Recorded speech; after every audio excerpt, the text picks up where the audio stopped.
नमस्कार दोस्तों, good evening. मैं राकेश यादव और राकेश डस्ट ग्राउंड में आपका स्वागत करता हूं एक बार फिर से। जैसा कि आपको इस समय जो है परीक्षा चल रही है कक्षा 10-12 की, ठीक है।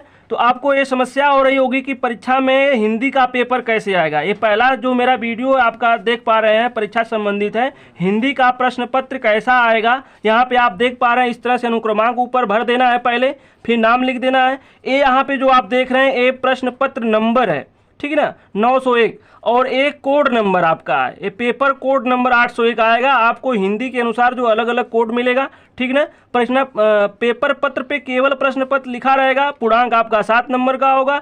समय 3 घंटे 15 मिनट, समय बहुत पर्याप्त होगी। और हिंदी का पेपर देते समय आपको ये ध्यान रखना है कि आपको हिंदी में अगर भगवान न करे ऐसा अगर कुछ गड़बड़ हो रहा है तो आपको समस्या क्रिएट झेलनी पड़ जाएगी। इसलिए आप हिंदी को आराम से धीरे धीरे, मैंने आपको पिछली वीडियो में बता दिया है कैसे कॉपी को फिलअप करना है, कैसे भरना है। उसको भरने के बाद आपको 15 मिनट यहाँ पे जो देख रहे हैं केवल भरने के लिए ही समय मिला है। उसके बाद 3 घंटे आराम से पेपर दीजिएगा। यहाँ पे देख पा रहे हैं लिखा भी है कि प्रारंभ के 15 मिनट परीक्षार्थियों को प्रश्न पत्र पढ़ने के लिए निर्धारित किया गया है। आगे देखते हैं। आपको प्रश्न नंबर 1 जो होगा 1 नंबर का है।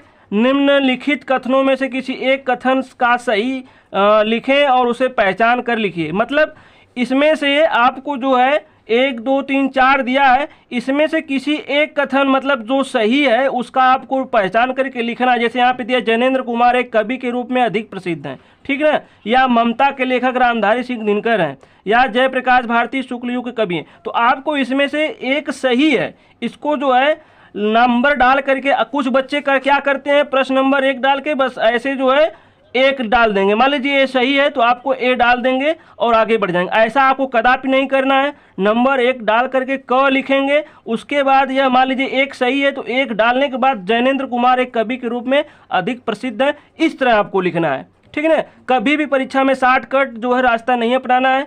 और कक्षा 10 में फालतू चीज़ें भी नहीं लिखनी है। आपको जो कुछ भी आ रहा है आप सही सही स्पष्ट शब्दों में लिखिए। कुछ बच्चे ऊपर से लिखते हैं, कुछ बच्चे नीचे से लिखते हैं, इसमें भी समस्याएं आपको होती हैं। कुछ लोग कहते हैं कि अगर नीचे से लिखेंगे तो नंबर कटेगा, ऐसा कुछ भी नहीं है। आप ऊपर से लिखिए, नीचे से लिखिए, दाएं से बाएं से, ऐसा कुछ दिक्कत नहीं है। आप साफ आपका होना चाहिए। राइटिंग अगर थोड़ा सा गड़बड़ भी है तो चलेगा, लेकिन साफ लिखना चाहिए, आपका नंबर नहीं कटेगा। चलिए आगे चलते हैं। ख में यहाँ पर मिलेगा आपको ऐसे निम्नलिखित कृतियों में से किसी एक कृति के लेखक का नाम लिखिए। यहाँ पे आप ए देखिए, कृति है मतलब कृति का मतलब इनके द्वारा लिखा गया कोई कविता है, कोई कहानी है, कोई अलंकार जो भी है, ठीक है ना। तो यहाँ पे लेखक का नाम लिख देना है आपको, ठीक ना। तो इसमें से किसी एक का जो है, किसी एक कृति के लेखक का नाम लिखिए। 4 ठो दिया, चारों का नहीं लिखना है, किसी एक का लिख देना है जो आपको पता है। यहाँ पे जैसे कि इंद्रजाल आप देख रहे हैं जयशंकर का है, सेवा सदन प्रेमचंद्र का, दीपदान राजकुमार, ठीक है। तो आपको ए नाम लिखना, ए नहीं लिखा होगा तो ये मैं लिख दिया हूँ, ठीक है। तो आपको ए नहीं लिखना है। चलिए आगे चलते हैं।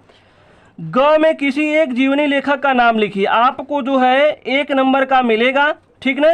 तो इसमें से किसी एक जीवनी लेखक का नाम लिखना होगा, ठीक है ना। जैसे यहाँ पे लिखा है घ में मैं इनसे मिला, किस विधा की रचना है। तो आपको ये जो कौन लिखा है, या एक कहानी है, अलंकार है, सॉरी कहानी है, या उपन्यास है, ठीक ना, या गद्य है, पद्य क्या है वो लिखना है, आपको विधा लिखना है। फिर यहाँ पे संस्मरण विधा के किसी एक लेखक का नाम लिखिए, ठीक ना। तो ये बता देना आपको, ऐसे आपको प्रश्न आता जाएगा। उसके अलावा देखिए प्रश्न नंबर 2 में अब 1-1-2 नंबर का क्वेश्चन है। रीतिबद्ध शाखा के किसी एक कवि का नाम लिखिए, ठीक ना। फिर प्रयोगवादी काव्य धारा की 2 विशेषताएं बताएं। ये सब हिंदी साहित्य से क्वेश्चन आते हैं। आप लोग अपनी हिंदी की बुक को जो 2 3 4 पेज पलटेंगे तो सारा ये जो है दिखा रहेगा। और देख पा रहे हैं आप लोग 1-1 नंबर जोड़ करके कितना नंबर हो जा रहा है, ठीक है ना। तो इसको जरूर लिखिएगा। उसके बाद जो है देखिए नंबर प्रश्न नंबर 2 में क ख के बाद ग है। निम्नलिखित में से किसी एक काव्य ग्रंथ के कवि का नाम बताइए। मतलब ये जो काव्य का मतलब होता है जो कविताएं होती हैं वो होता है। तो कविताओं में जैसे पंचवटी है, समर्पण, अनामिका, एक पतंग अनंत में, तो एक काव्य ग्रंथ है, इसमें से कवि का नाम लिखना है, कौन लिखा है। तो इस तरह से आप देख पा रहे हैं कि क्वेश्चन नंबर प्रश्न और 1 और 2 में इस तरह से आपको प्रश्न मिला है। प्रश्न नंबर 3 में आप जाएंगे तो यहाँ पे देखिए गद्यांश होगा, एक गद्यांश यहाँ पे दिया है क, ठीक ना।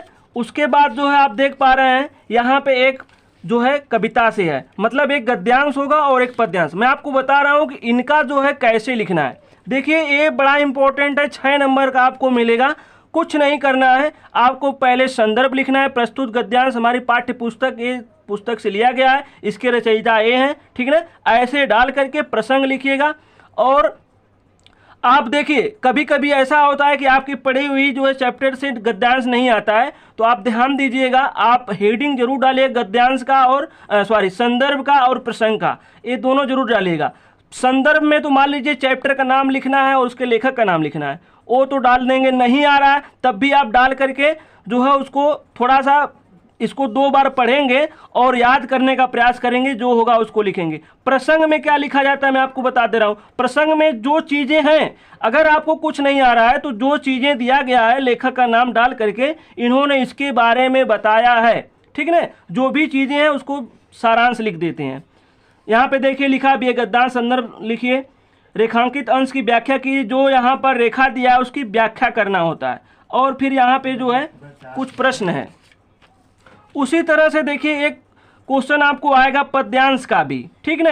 या यहाँ पे आप देख पा रहे हैं एक पद्यांश का आएगा, एक जो है गद्यांश। गद्यांश में 2 है, इसमें से किसी एक को करना होगा। ध्यान दीजिए, किसी एक को ही करना होगा, या तो ए या तो ए। उसके बाद पद्यांश का भी आएगा, इसमें भी आपको जो है खोज करके, ये भी 6 नंबर का ही है। ये पद वाला है जो कविता टाइप है, इसमें भी आपको संदर्भ लिखना है।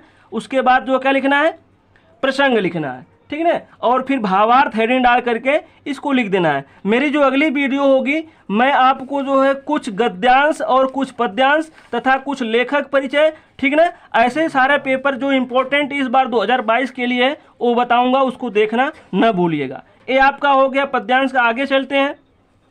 निम्नलिखित लेखों में से किसी एक का जीवन परिचय। ये जीवन परिचय जो है आपको लिखना होगा। जयशंकर प्रसाद, पद्मलाल पन्ना, ये यहाँ पे दिया है, तो किसी एक का ही लिखना है आपको, जो आपको अच्छी ढंग से आता है उनका लिख देना। और जीवन परिचय लिखते समय आपको एक चीज़ विशेष ध्यान देना है कि आपको जन्म उनका, वहाँ जो कब कहाँ पे पैदा हुए थे, और स्पेशली जो है काव्यगत विशेषताएं लास्ट में ये देता है एक हेडिंग। आप लोग बुक में पढ़ेंगे तो आपको पता चलेगा, इसको जरूर लिखिएगा, ठीक ना, इससे नंबर बढ़ता है। और एक चीज़ मैं आपको बता दूं, कोई भी क्वेश्चन आप लिख पा रहे हैं तो ध्यान दिया करिए कि जब भी प्रश्न स्टार्ट कर रहे हो तो उसको एक क्वेश्चन आपने लिखा, अगर 2-4 लाइन बचा है तो उसी पर दूसरा क्वेश्चन न लिखिए, आप वो नंबर जो नए पेज से डालें, ठीक ना। और जो भी आपको लग रहा है इंपॉर्टेंट है उसको अंडरलाइन जरूर किया करिएगा, ठीक है। मोटी हेडिंग से लिख करके उसको अंडरलाइन जरूर करना। चलिए आगे चलते हैं। यहाँ पे आप देख पा रहे हैं, वहाँ पे जो है एक गद्यांश के कुछ जो है लेखक थे, यहाँ पे आप पद्यांश मतलब पद से जो है कुछ लेखकों का नाम है, तो एक इसमें से कर देना है आपको और एक जो है इसमें से कर देना है, ठीक ना। आगे चलते हैं। यहाँ पे आप देख पा रहे हैं आपको हिंदी में एक पद प्यूसम, लास्ट में जो संस्कृत का भी एक होता है, तो उसमें से जो है एक मिलेगा संदर्भ सहित जो व्याख्या करने के लिए। 4 नंबर का आपको आता है। जैसे यहाँ पे दिया है भारतीय संस्कृति तु सर्वेशा मातावलंबिना संगम स्थली, ऐसे करके दिया है संस्कृत में।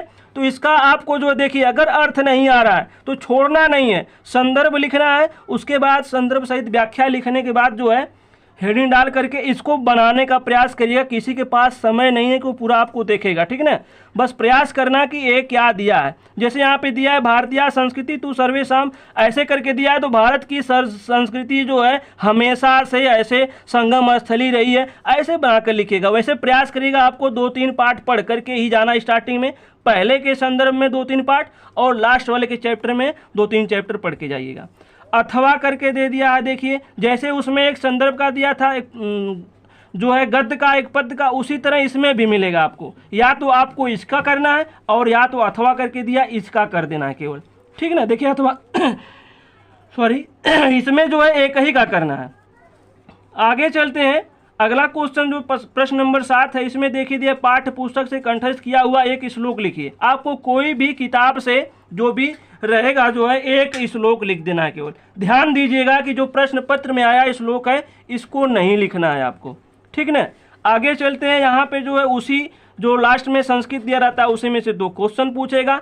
पीछे आप लोगों के पास कोई भी बुक होगी, या तो बुक अगर नहीं बुक से पढ़े, मैं तो वैसे आपको रिकमेंड करूंगा कि आप बुक से ही पढ़ कर जाइएगा। अगर बुक से नहीं पढ़े हैं तो जो कुछ भी आपके पास लिए हैं क्वेश्चन बैंक वगैरह, उसमें कुछ क्वेश्चन दिए रहते हैं, उसको आप पढ़ लेंगे, उसमें से जरूर एक क्वेश्चन फंस जाएगा। चलते हैं आगे चलते हैं। अब यहाँ पे आप लोग देख पा रहे हैं अगला जो क्वेश्चन नंबर 8 है, प्रयुक्त रस को पहचान कर लिखिए। आपको जो है रस इसमें दिया है, जैसे मुनु ही मोह मन हाथ पर आए हंसही शंभुगन अर्थ से छुपाएं, ऐसे जो है इसमें से देखना है कि क्या कौन सा रस है, रस का नाम लिख देना है। अथवा आपको करुण रस की परिभाषा उदाहरण लिखिए, ठीक ना। जैसा कि आपको पता है करुण रस का जो है अस्थाई भाव शोक होता है, तो परिभाषा कुछ है तो उसको लिख दीजिए, ठीक ना। या तो इसमें से रस का नाम बता दीजिए या तो परिभाषा दे करके उसका जो है विधिवत आप लिख दीजिए। वैसे ए वाला लिखेंगे तो आपको ज़्यादा बेटर होगा, ज़्यादा अच्छा नंबर मिलेगा। उसके बाद देखिए अगला क्वेश्चन है अलंकार पूछा दिया गया है, नीचे आपका है, इसमें से अलंकार आपको बताना है कि कौन सा अलंकार है, नहीं तो आपको उपमा अलंकार की परिभाषाएं उदाहरण लिखना, एक परिभाषा लिख दीजिएगा और एक उदाहरण लिख लीजिएगा। तो नीचे वाला अगर आप कर पा रहे हैं तो इसमें ज़्यादा नंबर आपको मिलने का संभावना है, ठीक है ना। आगे देखते हैं अगला है सोरठा अथवा रोला छंद लिखना है, तो आपको या तो सोरठा लिख देना है या तो रोला छंद का लक्षण है उदाहरण लिखना है, दोनों में से कोई एक ही करना है, ठीक है ना। तो इसको ध्यान दीजिएगा। आगे चलते हैं, मैं आपको एक जो है वीडियो और लाऊंगा जिसमें से जैसे रोला छंद और इसमें से क्या आपको उदाहरण इस बार के लिए इंपॉर्टेंट है उसको जरूर बताऊंगा, तो आप लोग उसको देखना ना भूलिएगा। अभी मैं आपको एक पेपर का केवल डिस्क्रिप्शन बता रहा हूँ, विवरण की कैसे प्रश्न आएगा, ये दूसरे वर्ष का पेपर है, ठीक ना। आगे चलते हैं, देखिए निम्नलिखित उपसर्गों में से किन्हीं 3 के मेल से एक एक शब्द बनाना है। तो यहाँ पे देख पा रहे हैं कि यहाँ दिया है 5, इसमें से 3 बताना। पहले बात मैं आपको बता दे रहा हूँ उपसर्ग होता क्या। उपसर्ग का मतलब है कि जो किसी शब्द के आगे जोड़ते हैं उसको उपसर्ग करते हैं। जैसे मान लीजिए सु लिखा है तो यहाँ से सु से आपको एक शब्द बनाना है, सु अवसर, ठीक है ना। अवसर में अगर सु लिख दोगे तो सु अवतर हो जाएगा, सु अवसर हो जाएगा। जैसे यहाँ पे अप है तो अप जोड़ देंगे किसमें, मान में, तो हो जाएगा अपमान, ठीक है ना। यहाँ पे अभी है तो अभी में जोड़ दोगे मान तो अभिमान। मतलब उपसर्ग का मतलब होता है जो ये शब्द पहले लग करके जो किसी शब्द में बनते हैं तो उसको उपसर्ग कहते हैं, ठीक ना। चलिए आगे देखते हैं। प्रत्यय क्या है, प्रत्यय का मतलब होता है किसी शब्द के लास्ट में जुड़ते हैं तो सब ये प्रत्यय हो जाता है। इसमें भी आपको केवल दो करना है, इसमें 3 करना था, इसमें 2। जैसे यहाँ पे तो लिखा है तो आप लिख देंगे महत्व, क्या लिख देंगे, महत्व लिख देंगे तो आपका 1 नंबर पक्का हो गया। ये त है, ता है तो यहाँ पे हो जाएगा महता, ठीक ना। या वट है या अपन है, जैसे अपनापन, ठीक ना। तो आपको केवल 2 ही लिखना है, बहुत ही आसान पेपर होता है हिंदी का, आपको घबराना नहीं है, ठीक ना। परीक्षा हाल में जाइए पूरा कॉन्फिडेंस के साथ, अपना एक एक प्रश्न लिखना प्रारंभ करिए। और एक चीज़ और बता दे रहा हूँ, यदि आपको लग रहा है कि मुझे ये क्वेश्चन नहीं आ रहा है तो कोई दिक्कत नहीं है, आपको जो कुछ भी प्रश्न आ रहा है पहले उसको डालिए और उसी को लिखना प्रारंभ करिए। और हमेशा ध्यान दीजिए जो आपको प्रश्न आ रहा है पहले उसको करिए। ये आप लोगों को कई बार बताया गया, लेकिन मैं आपको बता रहा हूँ ऐसा क्यों कहा जाता है। अगर जो प्रश्न आपको आ रहा है उसको पहले करेंगे तो पहली बात तो कॉन्फिडेंस के साथ करोगे तो उसमें जो अच्छे से लिखोगे और बढ़िया लिखोगे और अच्छा नंबर आएगा। दूसरी चीज़ आपका समय बर्बाद नहीं होगा, ठीक है। और अक्सर बच्चे क्या करते हैं, जो क्वेश्चन आपको नहीं आता पहले उसी को करना प्रारंभ कर देते हैं और सोचते हैं, इसलिए क्या होता है समय भी आपकी नष्ट हो जाती है और जो क्वेश्चन बच जाता है लास्ट वाला जो आपको आ रहा था उसको भी अच्छे से नहीं कर पाते। तो एक कदाप ना करिएगा। आगे चलते हैं, देखिए यहाँ पे लिखा है 2 के समास विग्रह। समास विग्रह का मतलब होता है कि आपको ये अलग अलग कर देना, जैसे नील मणि है ना, जैसे होता है नील की मणि या जिसकी मणि नीली हो, ऐसे करके। चक्रपाणी जिसके हाथ में क्या हो, चक्र हो, ऐसे करके समास विग्रह आपको करना होता है, केवल 2 का करना है, ठीक है ना। आगे चलते हैं, निम्नलिखित में से किसी 2 के तत्सम। तत्सम का मतलब होता है संस्कृत शब्द, ठीक है ना। तत्सम का मतलब होता है संस्कृत शब्द, जैसे दही है तो इसका क्या हो जाएगा, दधी हो जाएगा, ठीक है ना।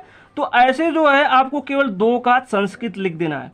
तद्भव भी होता है, तो तद्भव अगर दे रहा लिखने के लिए तो तद्भव का मतलब होता है संस्कृत किसी शब्द में आपको संस्कृत शब्द मिलेगा उसका जो है बिल्कुल हिंदी लिख देना होता है, बिल्कुल ठेठ भाषा में, वो तद्भव होता है। और तत्सम का मतलब संस्कृत शब्द होता है। चलिए आगे चलते हैं, निम्नलिखित में से किन्हीं 2 शब्दों के 2 पर्यायवाची। देखिए यहाँ पे पर्यायवाची शब्द लिखना है, मात्र 2 लिखना है, ठीक है ना। जैसे आकाश का हो गया तो नभ हो जाता है, ठीक है ना, नभ हो जाता है। और ऐसे अंबर हो जाता है, तो ये जो है आपका क्या है, पर्यायवाची शब्द है।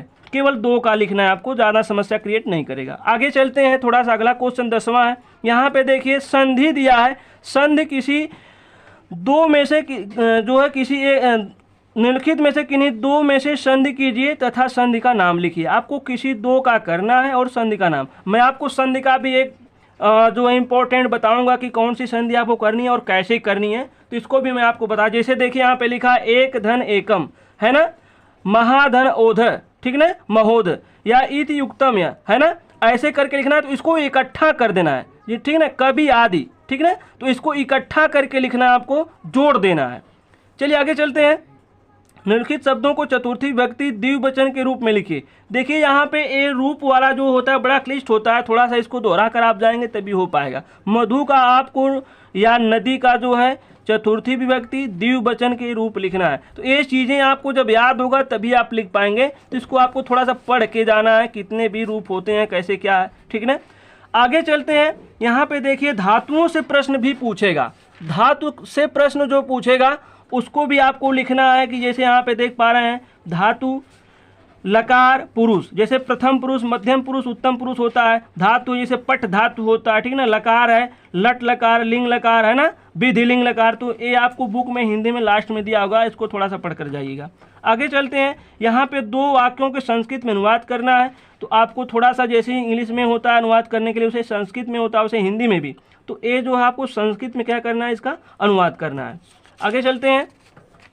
अगला प्रश्न जो आपका है, देखिए ये सबसे इंपॉर्टेंट प्रश्न है। इसको थोड़ा सा नंबर डाल करके आप देख लीजिएगा कि ऐसे प्रश्न छूटने नहीं चाहिए। ये बहुत ही इंपॉर्टेंट होता है। निबंध लिखना है, किसी देखे हुए मेले का वर्णन। आपको मेले, मैं आपको बता दे रहा हूँ निबंध कैसे लिखा जाता है। निबंध में जो पहली हेडिंग होती है प्रस्तावना, हाँ, पहली हेडिंग होती है रूपरेखा। आप ऐसे रूपरेखा डालेंगे, रूपरेखा।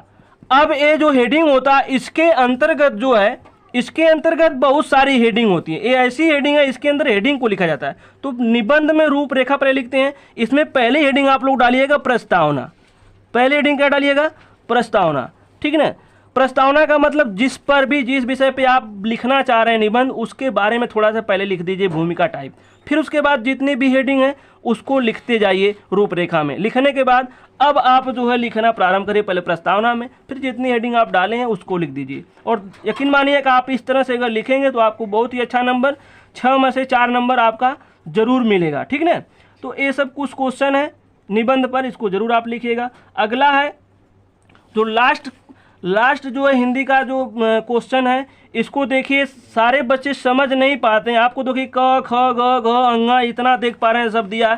तो इसमें से आपको सब नहीं करना है, आपको ध्यान देना है कि आजमगढ़ के लिए कौन है, ठीक ना। ये आपको केवल देखिए लिखा अपने पठित खंड काव्य के आधार पर निम्नलिखित प्रश्नों में से किसी एक का प्रश्न का उत्तर दीजिए। तो इसमें से किसी एक का ही क का करना है, तो 1 और 2 यही करना है, ठीक है। तो मैं ये बता रहा हूँ कि अगर आजमगढ़ के बच्चे हैं तो आजमगढ़ के लोगों को जैसे अग्र पूजा आपको करना है, ठीक है ना, अग्र पूजा सही करना है आजमगढ़ के वाले बच्चों के लिए।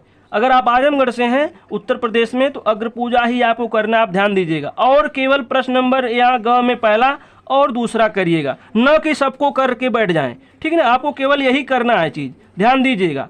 और अगर दूसरे जगह के हैं आपको नहीं पता है तो आप एक काम करिएगा, देखिएगा जो क्वेश्चन बैंक है उसमें आपके ज़िले के लिए कौन सा इसमें ज़रूरी है आप उसी को करिएगा, सब नहीं करना है आपको, ठीक है ना।